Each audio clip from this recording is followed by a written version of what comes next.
Canada is not doing shit to help us get back. We gave them a call, we hit them up, we told them that we're stuck.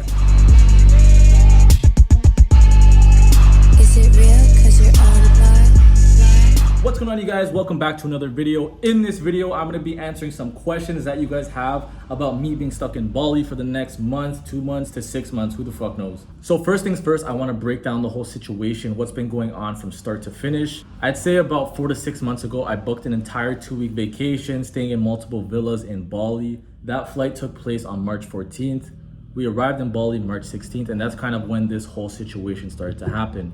With COVID-19 being a thing and going on, a lot of people have been flying back home. Meanwhile, I said fuck it, and I said I'm gonna take a trip to Bali for the next 2 weeks, not really taking into consideration how serious this whole COVID-19 situation is going to be. Our whole first week in Bali, beautiful, 10 out of 10. I absolutely fell in love with this country. From the food, the people, the hospitality, the places, the scenery, the religion, everything. This country absolutely exceeded my expectations. And I have to say, if you have a bucket list of places to go to, make Bali one of the top priority places because you will not regret coming here. Now, week 2, this is kind of when things started to pick up. Coronavirus started to get a lot more serious. This is when the US really started to ramp up in the number of cases. And as of right now, there's over 200,000 confirmed cases in the United States, and it's only been 1 week. So I would say around March 24th, we received an email from the airline. The airline told us, "We're sorry to inform you, but your flight is canceled." Bruh. Right away, I hit up the airline. I messaged them on WhatsApp because we don't have any type of reception over here. When's our next flight gonna be rescheduled? Can I get a refund on my ticket? Kind of what's going on, trying to figure out when we can fly back. They replied to us saying that there's no actual clear indication to when we're gonna book you at a flight. We can give you a refund, but until then, all flights are canceled until May 31st. The reason they can't fly us out is because the European lines were getting canceled. A lot of borders were being closed off because of COVID-19. So right away, I found an apartment. I kind of sorted everything out. I wasn't stressed at all about the situation. It was just more so, oh no, I'm actually stuck in this country. And not only was I stuck in this country, but I didn't know when I was gonna get back. I was kind of sitting there like, okay, I don't mind living here, but I kind of want to go back home.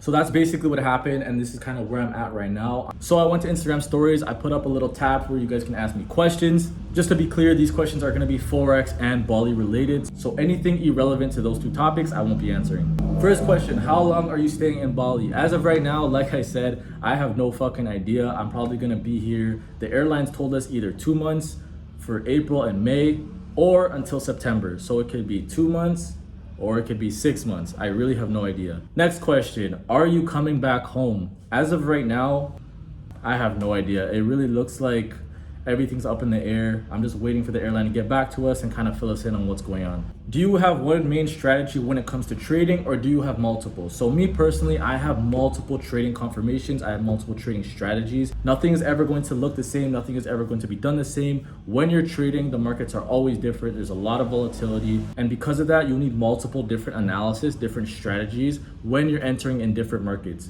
For example, the way I trade gold won't be the same that I trade USD CAD. Why? Because gold is a lot more volatile. USD CAD is a major pair. It would often follow more technical analysis compared to gold. And next question, what's the cost of living there? This entire apartment cost me $1,000 Canadian, plus I got a bike for $150 Canadian, plus I got a gym membership for $200 Canadian, and I'm pretty sure so far I spent around $500 to $600 on groceries and just eating out. That does not include the other Airbnbs that I stayed in. That's just for the last week or so, how much I've spent living here. Bali is a very affordable country, but because I do need a gym, I do need a bike, I do need a place to stay, I didn't mind spending a little more money for a nicer place, a nicer bike, and for that gym membership.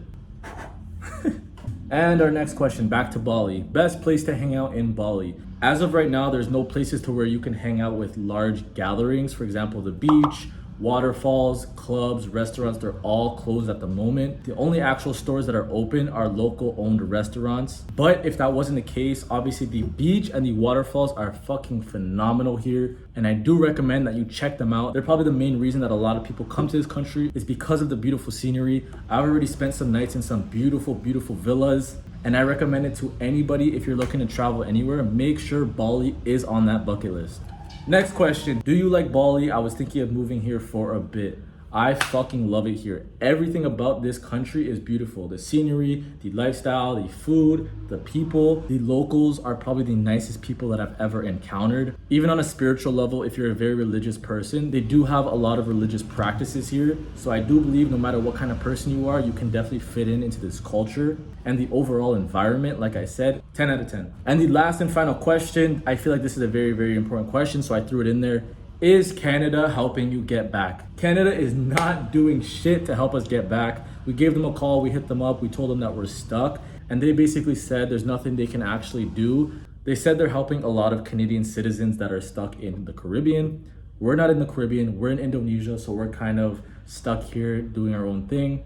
And I think that wraps it up for this Q&A. Follow me on Instagram if you want to stay up to date when I'm flying back home and kind of the whole situation and what's going on. With that being said, wash your fucking hands, go hug a loved one. My name's Carlos and I hope you all have a beautiful day. Take it easy.